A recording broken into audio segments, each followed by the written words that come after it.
Ahora vamos a pasar a la ponencia impartida por el licenciado Jorge Ketterer, en la cual nos hablará sobre el formato de trabajo en la CID en un caso clínico de la condición de salud neurológica. Hola a todos, gusto en saludarles. Agradezco mucho la invitación para este congreso. Dentro de la temática que se abordará en esta presentación, tiene que ver con, como dice ahí el título, un formato de abordaje clínico basado en la SID, que es la Clasificación Internacional de Funcionamiento, Discapacidad y Salud, bajo el modelo Instituto Neurobalance. Eh, Contarles un poquito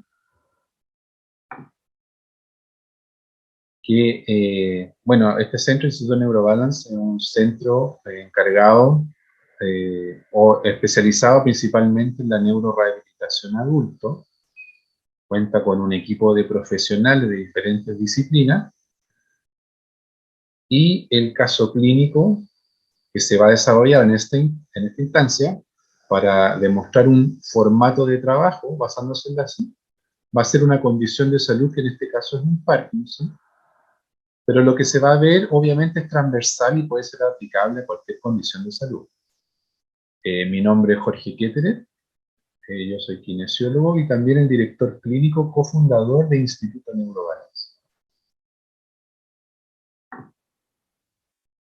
Primero, antes de comenzar con la presentación, eh, decir un poquito para entender el formato de abordaje clínico o el modelo que nosotros ocupamos, y que se basa principalmente en este esquema, que me imagino que ustedes ya lo conocen o lo han visto en algún momento, pero de igual forma explicar algunas cosas de este esquema. Como dice ahí, el título de este esquema se llama Modelo Biopsicosocial Integrativo de Funcionamiento y Discapacidad. ¿Qué significa esto? Primero, el modelo biopsicosocial ya hace bastante tiempo, esto que se viene ocupando en el área de la salud y también en el área clínica en salud. Por lo tanto, es importante aterrizar un poco el concepto modelo biopsicosocial y llevarlo a algo más concreto, lo cual fue lo que hizo la CIF o la Clasificación Internacional de Funcionamiento y Capacidad del 2001. Entonces, ¿cómo aterrizó el modelo biopsicosocial a llevarlo a algo concreto? Dijo, bueno, el modelo biopsicosocial, para uno poder abordarlo, se tiene que considerar ciertos componentes. Y los componentes son condición de salud, estructura y funciones corporales, actividad, participación, factores ambientales y factores personales. Por lo tanto, si es que yo considero estos componentes, entonces yo puedo decidir que estoy aplicando el modelo biopsicosocial de manera concreta. ¿Ya? Ese es el punto uno. Lo otro que se comenta es, en el título sale modelo biopsicosocial integrativo. ¿Qué significa que sea integrativo? Quiere decir que es lo que se ve ahí con las flechas que son bidireccionales. Esto quiere decir principalmente que cada componente tiene directa relación con el otro. O sea, son íntegros. Cada componente influye en el otro. ¿Por qué es importante tener esto en cuenta? Porque si bien en su momento el modelo biopsicosocial, perdón, el modelo biomédico principalmente se enfocaba en condición de salud, estructura y funciones corporales, nosotros sabemos que ya obviamente hay muchas más cosas en el cual pueden ser afectadas, ¿cierto? Más allá de algo netamente anatómico o alguna estructura corporal.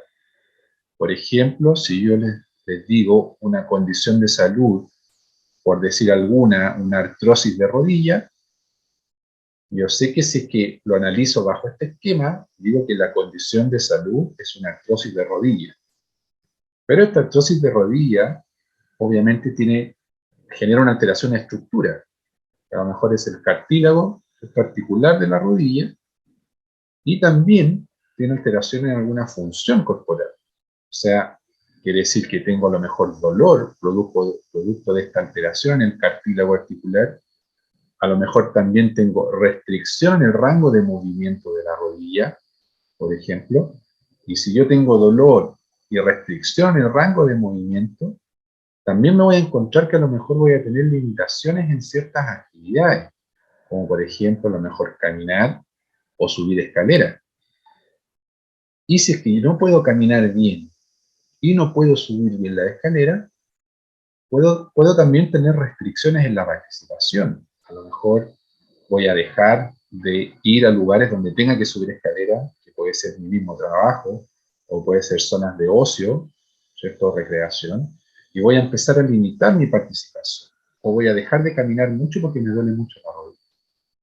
Entonces, una condición de salud con una alteración en una estructura, una función corporal, también lleva a problemas, ya sean actividades, participación o en factores personales, ¿cierto? Que puedo tener a lo mejor desmotivación o a lo mejor se generan alguna depresión, etc. Entonces todo va relacionado. Por eso el esquema muestra que cada componente está interrelacionado entre sí. Por eso es integrativo.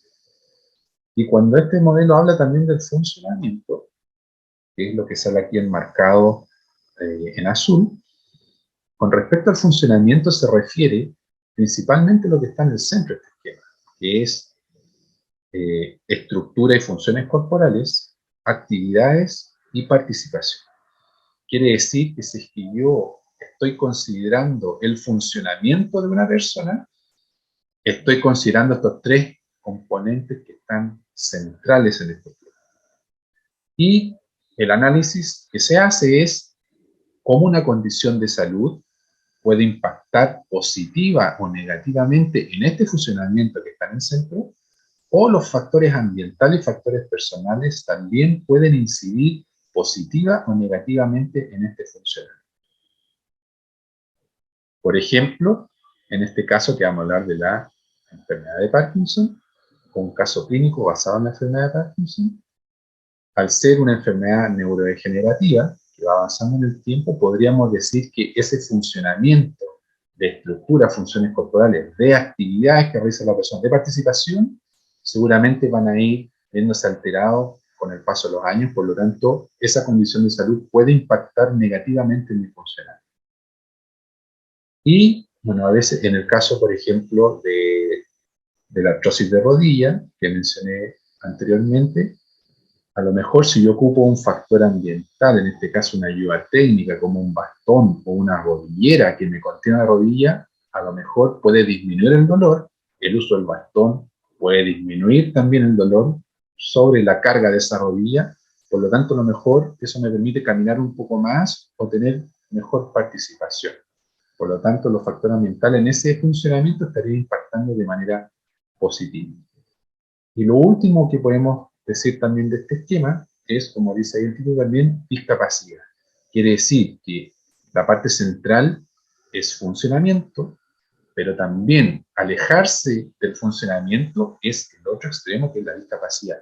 Quiere decir que si yo tengo deficiencias en estructura y funciones corporales, tengo limitaciones en actividad y tengo restricciones en participación, me estoy acercando al concepto de discapacidad, porque el concepto de discapacidad involucra estos tres componentes.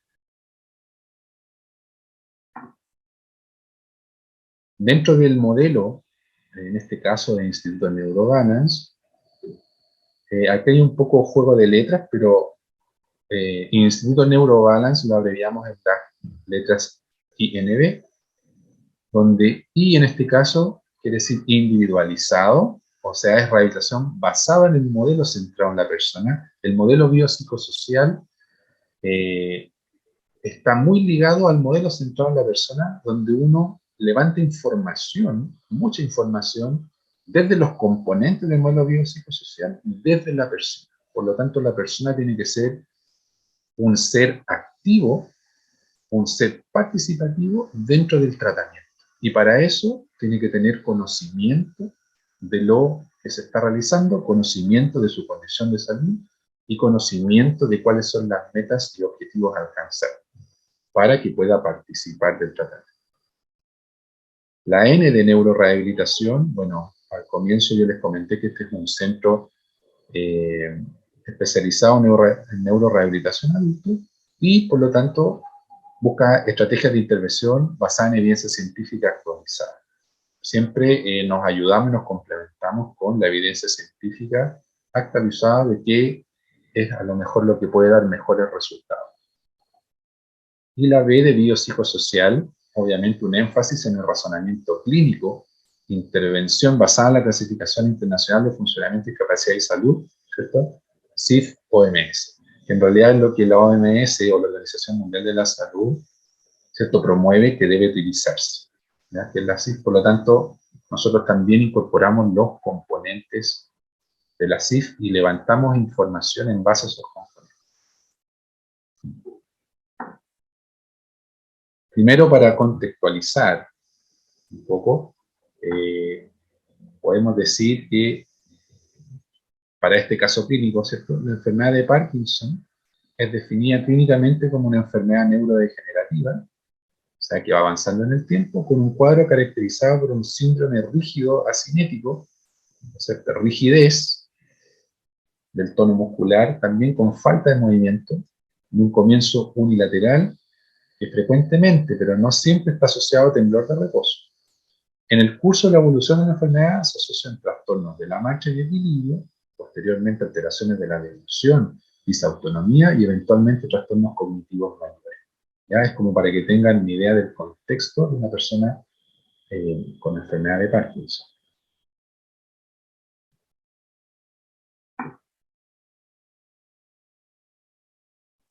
También, importante destacar que la enfermedad de Parkinson es una enfermedad crónica y progresiva. El tratamiento farmacológico ha logrado disminuir sus síntomas de manera efectiva, pero no completamente ni en forma permanente. Esto es importante, porque a lo mejor antiguamente el tratamiento para la enfermedad de Parkinson solo era un tratamiento farmacológico, ¿cierto?, principalmente con el medicamento gold standard, que es la prolopa o levodopa. Pero frente a esto se hace necesario un manejo complementario, quiere decir, del tratamiento farmacológico más el tratamiento no farmacológico, en este caso de la rehabilitación. Entonces se requiere de un manejo necesario, ¿cierto?, complementario, rehabilitador y coayuvante, realizado por un equipo interdisciplinario, ¿ya? Este equipo mínimamente debe ser un equipo interdisciplinario, a diferencia de los multidisciplinarios, ¿cierto? Y con énfasis centrado en la persona, con el objetivo de disminuir los síntomas motores y no motores, disminuir el riesgo de complicaciones, ayudar a la persona, a sus cuidadores y familiares a vivir con esta enfermedad para tener una mejor calidad de vida para todos ellos. Entonces, acá podemos rescatar, ¿cierto?, que sabemos que hay un tratamiento farmacológico, pero también un tratamiento complementario no farmacológico desde la línea de rehabilitación. El realizar un manejo interdisciplinario, o sea, de un equipo interdisciplinario de esta enfermedad, está considerado dentro de los estándares de una práctica clínica por la American Academy of Neurology.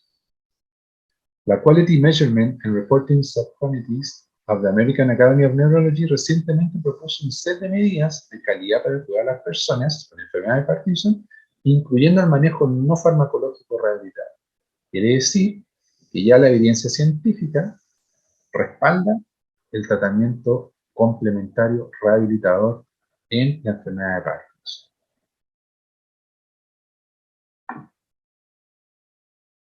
Ahora viene el caso clínico, pero principalmente, si bien es un texto más o menos amplio, pero me interesa destacar lo siguiente. Este es un caso clínico, ¿cierto?, de una persona de 77 años que vive solo, tiene una red de apoyo en realidad muy mala porque vive solo y sus hijos están fuera en el extranjero, y tiene una enfermedad de Parkinson de 8 años de evolución, que sería estadia 3 según Joven y Yara, el escala. Entonces, este usuario presenta, por ejemplo, temblor de reposo ya bilateral, ya se ve que tiene una rigidez en todo el cuerpo, o sea, por eso se llama estadio 3, ¿cierto? Ya no es solo unilateral, sino ya la rigidez es bilateral y en todo el cuerpo. Ya hay algunas alteraciones cognitivas, como ese, hay problemas de memoria, se cansa con facilidad, vive en casa de 3 niveles, eh, dice que tiene problemas, por ejemplo, para pelar las frutas, para cortar la carne, necesita ayuda para vestirse cuando tiene que salir apurado o requiere de cierta rapidez, ocupa bastón en el exterior, sube y baja escalera con mucha dificultad, ha afirmado, recuerda una casa de 3 niveles y vive solo, pasa la mayor tiempo sentado en el living, y al pararse, ¿cierto?, le da miedo caer sobre la mesa de centro, que está ahí por encima, por lo tanto, como está solo, pasa la mayor parte sentado por el miedo a pararse y poder caerse. Entonces, ¿qué es lo que hace? Prefiere estar sentado. En el último mes se ha caído 3 veces dentro de la casa y 8 veces el último año. Le gusta pintar, pero cada vez le cuesta mucho más poder pintar, que es lo que a él le apasiona. No sale de su casa, no tiene amigos, habla muy bajo, lento, incluso plano, y muchas veces no se entiende lo que quiere decir. A medida que avanza la enfermedad, ¿cierto?, se ha dado cuenta que se demora cada vez más en comer, y en ocasiones ya refiere problemas para tragar o beber agua. Incluso refiere a atorarse. Su estado anímico no es bueno, ya que se siente solo, y refiere sentirse mejor con los medicamentos, en este caso que es la levodopa. Entonces, ¿qué es lo que hay que rescatar de todo este caso clínico? Es que en la enfermedad de Parkinson, en este caso con este usuario, podemos ver muchas problemáticas, pero en diferentes dimensiones. O sea, podemos ver cosas físicas, podemos ver cosas cognitivas, podemos ver cosas de actividad de la vida diaria, podemos ver cosas de la voz, podemos ver cosas de hablar, podemos ver cosas psicológicas. Entonces, una enfermedad, esta es una enfermedad multisistémica, o sea, afecta a muchos sistemas. Por lo tanto, por eso, según la diapositiva anterior, lo que se recomienda es el abordaje de un equipo interdisciplinario. Un equipo interdisciplinario conformado por varios profesionales que puedan abordar cada uno de estos sistemas que están alterados. Quiere decir que desde una sola disciplina, supongamos el caso desde la kinesiología o la fisioterapia, en realidad es el tratamiento quedaría muy corto. ¿Por qué? Porque son muchas más cosas. Por eso somos seres integrales y por eso se explicaba en la primera diapositiva el modelo biopsicosocial integrativo.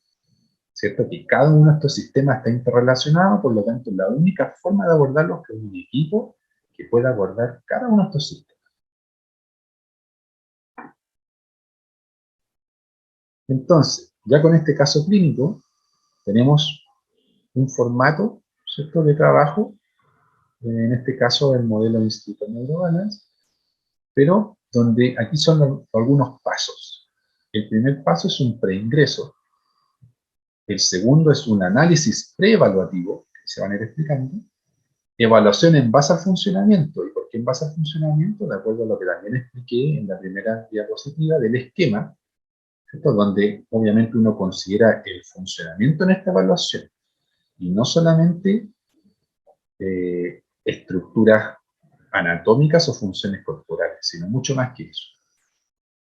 Después de esa evaluación en base al funcionamiento, que va a dar un resultado, ¿cierto?, de problemáticas, se hace una asignación del equipo profesional. O sea, del equipo de profesionales, cada profesional de qué cosas se hace cargo. Ahora estos profesionales después tienen que hacer el planteamiento de las metas y proponer los objetivos de intervención para después llevarlos a cabo para finalizar, ¿cierto?, con una reevaluación. ¿Ya? Estos son como los pasos base en un proceso de abordaje.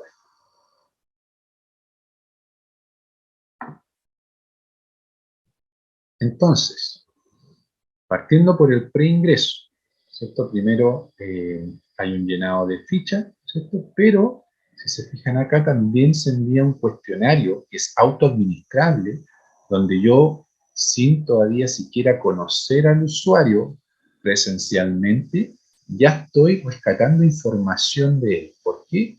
Porque envío un cuestionario que es autoadministrable para evaluación de la discapacidad basado en el modelo biopsicosocial, o sea, un instrumento validado para ser aplicado de manera autoadministrable, que el propio usuario lo puede hacer, validado para eso, y también validado para levantar información bajo el modelo biopsicosocial. Por lo tanto, yo ya desde un preingreso puedo tener cierta información mucho antes ya de ver al usuario de manera presencial. Y bueno, acá tenemos un ejemplo, ¿cierto?, de cuál es este instrumento. Si se fijan, este instrumento, como les digo, que es validado para levantar información desde el usuario, por lo tanto estamos respetando el modelo centrado en la persona, podemos ver acá que tienen 4 categorías, donde 0 es nada de dificultad, 1 es dificultad leve, 2 es moderada, 3 severo, 4 extremo. Y si se fijan, ve diferentes áreas, por ejemplo, de entendimiento y comunicación, de moverse por los alrededores, de autocuidado, de actividades de la vida diaria, de participación en la sociedad, etc. Entonces, uno levanta información desde el usuario, ¿cierto?, que en qué grado o qué magnitud de dificultad tiene para diferentes situaciones en diferentes áreas. Entonces, ¿qué es lo relevante de esto? Y como es ahí el análisis ya preevaluativo, donde puedo ver que me da porcentajes. Por ejemplo, acá, un 29,17% en entendimiento y comunicación, eso quiere decir un 29,17% de dificultad de un 100%. Puedo ver en moverse por los alrededor un 60%, en el autocuidado un 25%, por ejemplo, acá arriba en relaciones personales un 35%, actividad de la vida diaria un 62,5% y participación en la sociedad un 53,13%. ¿Qué me dice esto? Entonces me da una visión general para poder decir en qué dominio está la mayor problemática. Y si yo en esta, donde levanté información de todas las áreas, ya me puedo dar cuenta que en actividades de la vida diaria, por ejemplo, hay un 62,5% de problema. O sea, el mayor problema se encuentra en esa área. Seguido por un 60% en moverse por los alrededores. Y ya en menor medida, ¿cierto?, un 35% con respecto a las relaciones, entendimiento y comunicación, ¿cierto?, y autocuidado con un 25%. ¿Qué me quiere decir esto? Ya me da diferentes pesos, ¿cierto?, de problemáticas en diferentes áreas, por lo tanto también me da diferentes pesos en el abordaje de los diferentes profesionales de este equipo. Por ejemplo, si pensamos que la mayor problemática es el 62,5% la actividad de la vida diaria, por lo tanto el terapeuta ocupacional debería tener una mayor carga de trabajo con este usuario. ¿Por qué? Porque ya me arroja una mayor problemática. Tenemos a lo mejor aquí en comunicación y entendimiento, puede ser que el fonoaudiólogo también es necesario en este caso, pero sí a lo mejor con una menor carga en comparación con un terapeuta ocupacional. Y el moverse por los entornos, o a lo mejor el fisioterapeuta, el kinesiólogo, también requiere una carga de trabajo importante porque es un 60%, un poco menos que la terapeuta ocupacional, pero casi igual. Entonces esto ya me ordena un poco cuál es el peso que debería tener cada profesional en este caso, ¿ya? Y acá, obviamente, este se llama Judas 2.0 y obviamente levanta información en base al modelo biopsicosocial validado y te otorga porcentajes de problemática o discapacidad ya hablando en el lenguaje CIF. Por ejemplo, de 0 a 4 con los calificadores de la magnitud.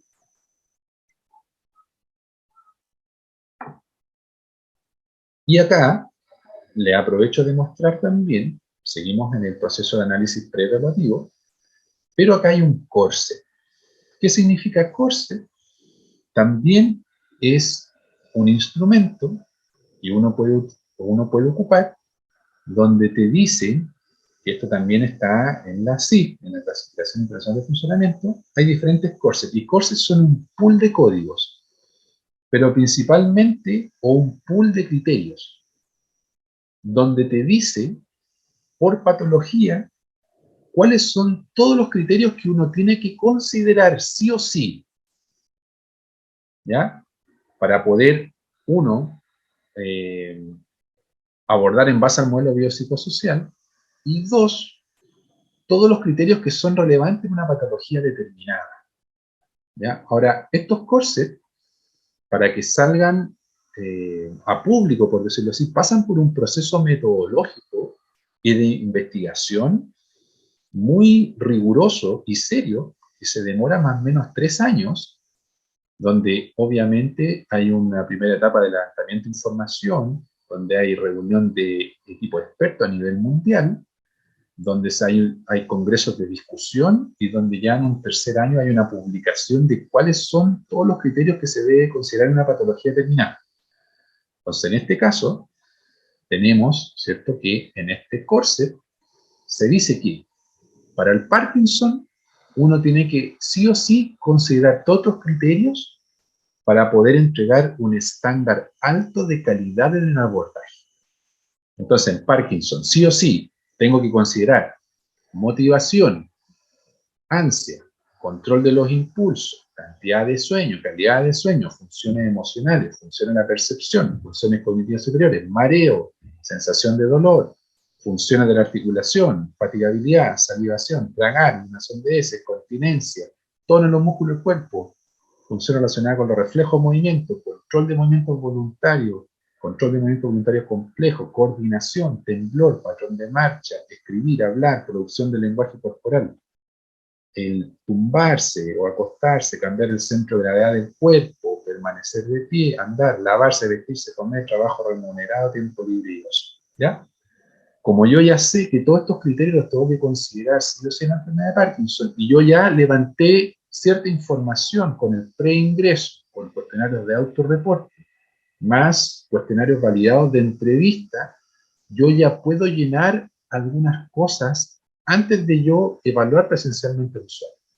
Y esto es lo que vemos acá.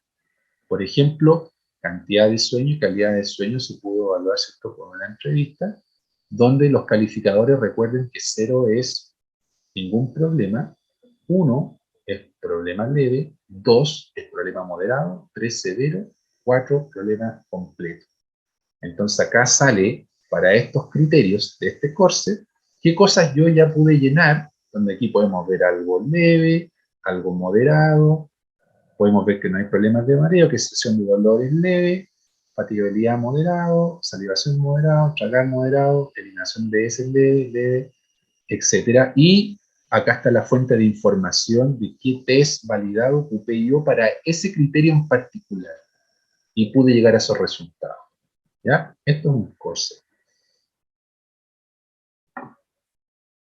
Entonces, esta fuente de información, ¿cierto?, de autorreporte es validado para la enfermedad de Parkinson. Y ya, si bien la evaluación del funcionamiento ya ha comenzado, pero aquí ya a lo mejor comienza la parte un poco más presencial. Entonces, ¿qué instrumento se ocupa? Por ejemplo, uno para el Parkinson, el MDS o PDRS, que es un instrumento, ¿cierto?, validado, donde se levanta información multisistémica de los usuarios con Parkinson. Y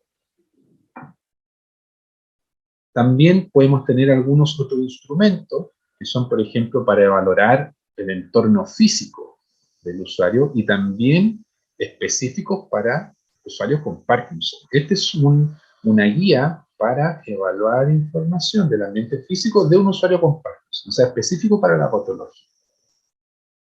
Y acá podemos ver, ¿cierto?, que en esta evaluación del ambiente físico hay que considerar, como sale aquí en este esquema, la accesibilidad y movilidad en los accesos interiores del hogar.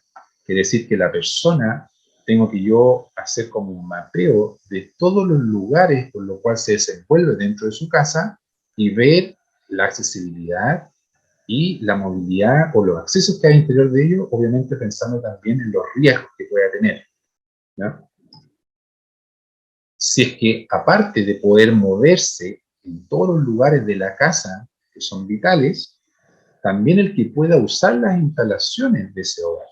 Entonces, puede que no esté ocupando instalaciones obviamente porque a lo mejor hay un mal diseño o porque falta alguna adaptación. Pero para eso la asesoría la tenemos que hacer, la tiene que hacer el equipo.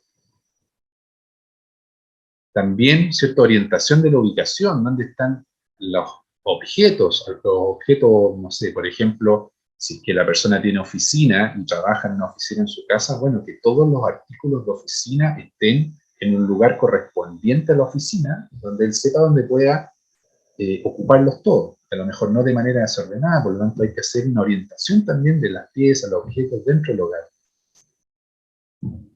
Obviamente un análisis de las ayudas técnicas y adaptaciones pertinentes que tenga que tener el usuario. Factibilidad de asistencia en caso de emergencia, por ejemplo, el caso clínico que el usuario viva solo. Entonces, el análisis es cómo él puede pedir ayuda en caso de una emergencia. ¿Ya? Entonces, hay diferentes dispositivos tecnológicos. Por ejemplo, ahora están los smartwatch, que la persona al estar con el smartwatch, con este reloj inteligente de muñeca, uno puede llamar, puede mandar mensaje, podría ser a lo mejor un instrumento tecnológico en caso de emergencia. Y también, si es que hay que hacer algunos cambios posibles en el entorno, a veces cambiar las piezas, o la pieza de la persona, si es que está en un segundo piso, a lo mejor dejar en el primer piso, cambiar los mobiliarios, sacar alfombras, todas las cosas que generen algún riesgo. Bueno, acá hay una guía, como les digo, para ir qué consideración uno tiene que tener cierto análisis de venta. Y obviamente también está la examinación. Ojo que la examinación es parte de la evaluación del funcionamiento. La examinación no es lo mismo que evaluación. Evaluación es mucho más general, es un concepto más amplio, y la examinación es una parte de esta evaluación. Por lo tanto, también es importante revisar, por ejemplo, la bradicinesia, ¿cierto?, que se hace con esta prueba, donde uno lo que hace es ver la amplitud y la rapidez del movimiento. Si se fijan, se va achicando la amplitud del movimiento y se va haciendo más lento.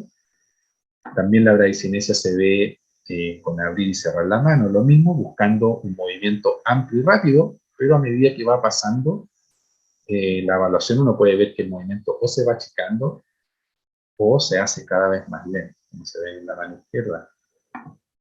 Lo mismo se evalúa la bradicinesia con los pies, por ejemplo, donde se hace que golpetee con el pie contra el suelo, lo mismo, rápido y un movimiento amplio, y uno compara con las piernas y claro, ve un movimiento lento y que cuesta mucho más. Y también otro es, ¿cierto?, la pronosupinación, que son movimientos rápidos también alternados, y se va comparando esta extremidad y se va a ver, ¿cierto?, que los movimientos se van haciendo más lentos.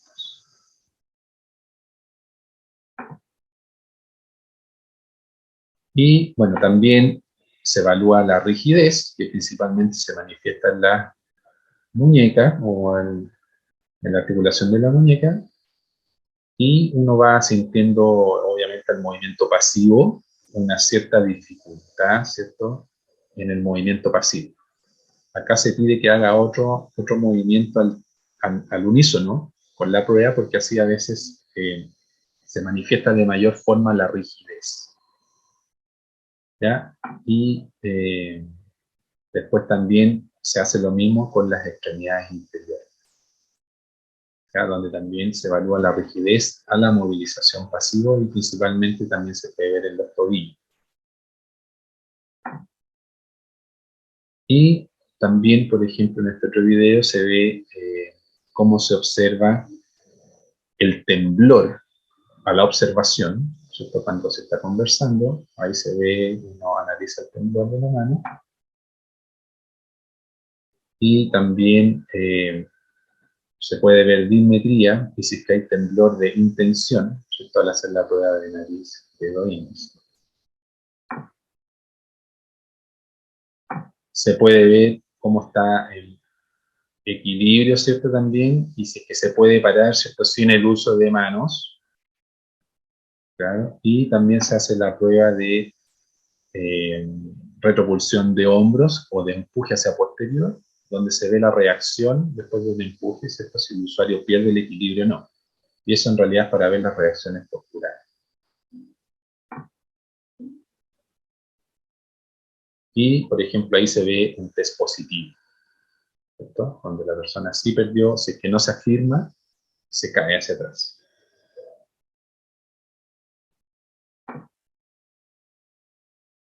Acá tenemos, ¿cierto? Algunos, se está evaluando marcha, se ve, ¿cierto? Que hay poca braceo, ¿cierto? En la marcha. Hay una postura en flexión, hay dificultad en los giros, se fijan que da varios pasos más de lo que debería dar para girar. Y se ven el largo de paso que es corto, una postura muy estática, poca expresión facial, ¿cierto? Y eso son algunas cosas que uno ve más o menos en un usuario con Parkinson. Por lo tanto, una vez, recapitulando, se hizo el preingreso, donde ya se levantó información del modelo biopsicosocial desde una entrevista, se aplicó un test, ¿cierto?, para ver dónde estaban concentradas las principales problemáticas, también basado en el modelo biopsicosocial. Se aplicaron escalas validadas para usuarios con Parkinson, desde que se evaluó tanto de entrevista como de examinación, y también del entorno. Y ahora tengo mi corset, mi mismo corset que mostré, ya lo tengo completo. O sea, todos los criterios que a mí me dicen que yo debo que sí o sí considerar en una persona con enfermedad de Parkinson, ya los pude evaluar todos y tengo aquí la fuente de información de cómo evalué cada criterio. Por lo tanto, ya teniendo todos los datos, todas las calificaciones, o sea, la magnitud de los problemas de 0 a 4, puedo hacer un perfil de funcionamiento, que es eso que tengo acá a la derecha. ¿Y qué es lo que es un perfil de funcionamiento? Me dice en una vista general, ¿cierto?, del funcionamiento de la persona, dónde están las mayores problemáticas.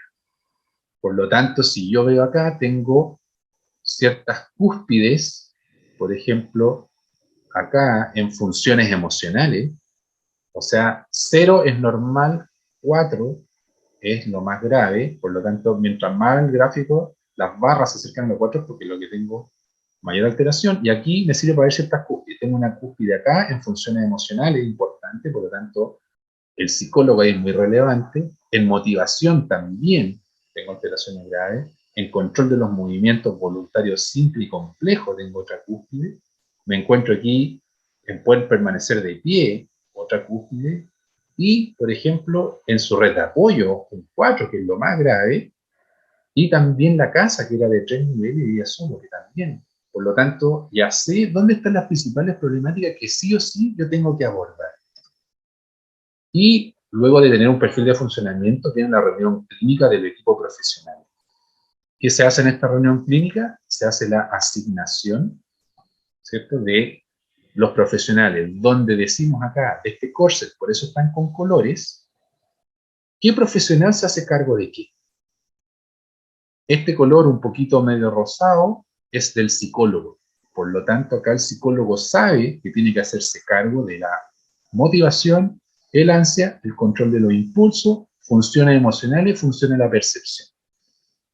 El médico, que tenemos acá en color más lila, de la cantidad del sueño, la calidad del sueño, funciones de la percepción, sensación de dolor, fatigabilidad, eliminación de heces, continencia, tono de los músculos del cuerpo. El kinesiólogo fisioterapeuta se hace cargo de lo que es el mareo, fatigabilidad también, funciones relacionadas con los reflejos, los movimientos, simples, complejos, coordinación de movimientos voluntarios, patrón de marcha, cambiar el centro de gravedad, etc.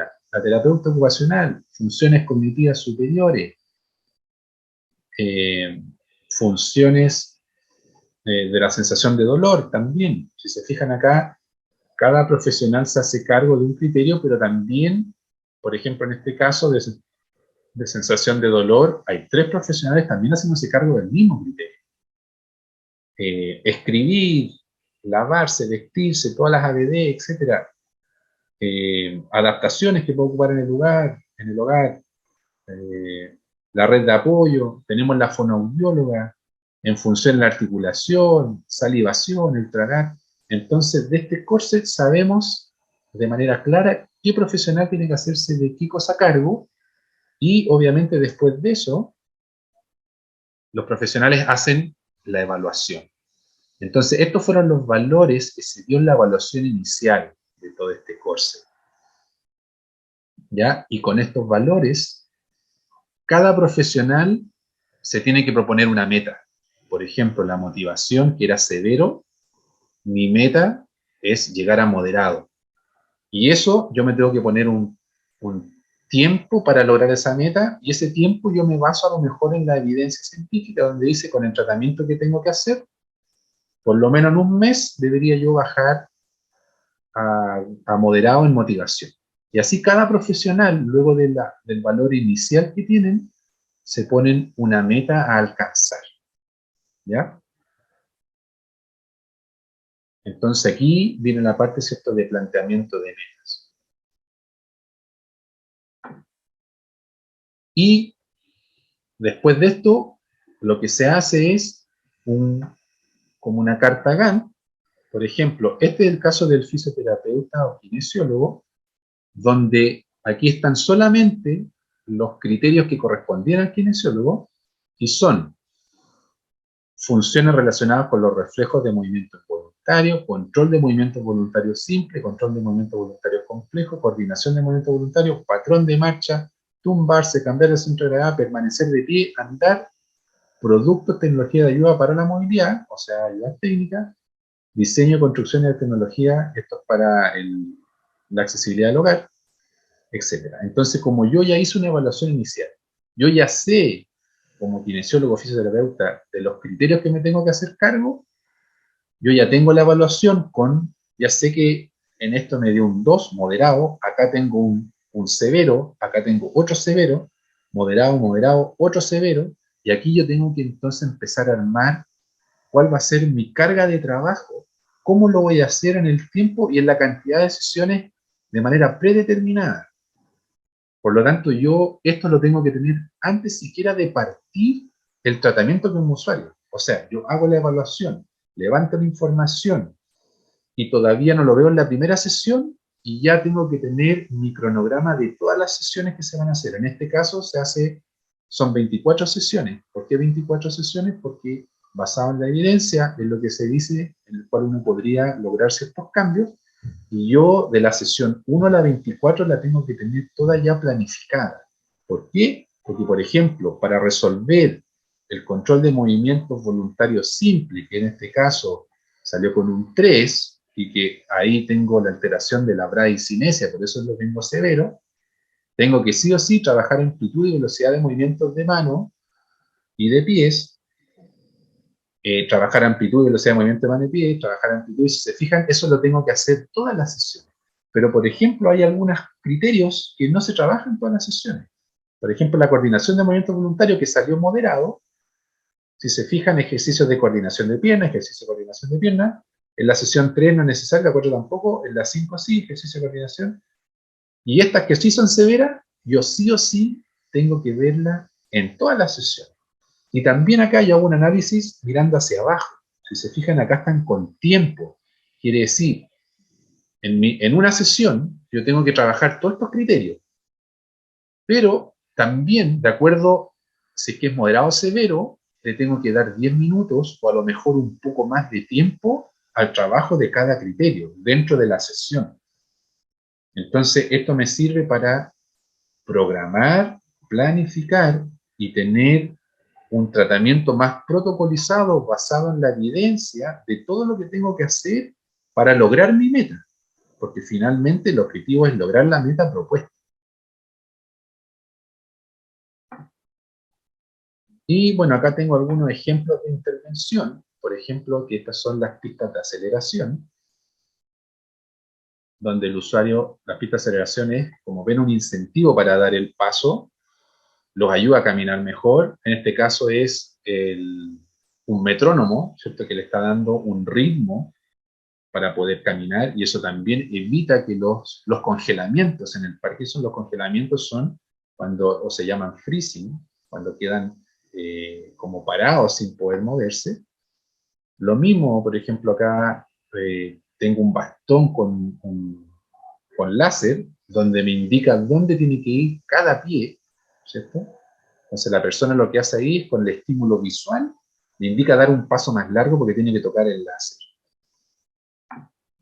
Y también ciertos ejercicios de coordinación, del largo de paso, por ejemplo, ahí que tiene que cada pie, cada referencia que está en el suelo. Acá también, largo de paso lateral, con una secuencia. Uno lo puede aumentar la velocidad también.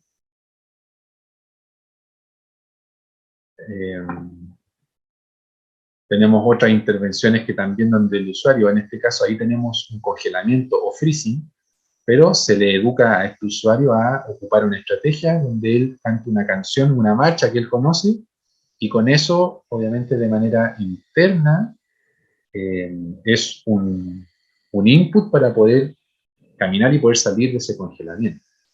Acá tenemos principalmente un temblor importante en las extremidades, pero acá en este caso se le da una función, el que él realiza una actividad, y al realizar una actividad obviamente ya se disminuye el temblor, por ejemplo. Acá en este otro video vemos algunas secuencias con colores, entonces al usuario se le puede ir trabajando memoria donde se le va diciendo a qué color tiene que tocar, y se le puede dar secuencia, por ejemplo amarillo, azul, verde, amarillo, rojo, verde, amarillo, rojo, y se van dando secuencias que tiene que ir recordando, y uno puede ir aumentando eso, y también puede aumentar la velocidad también.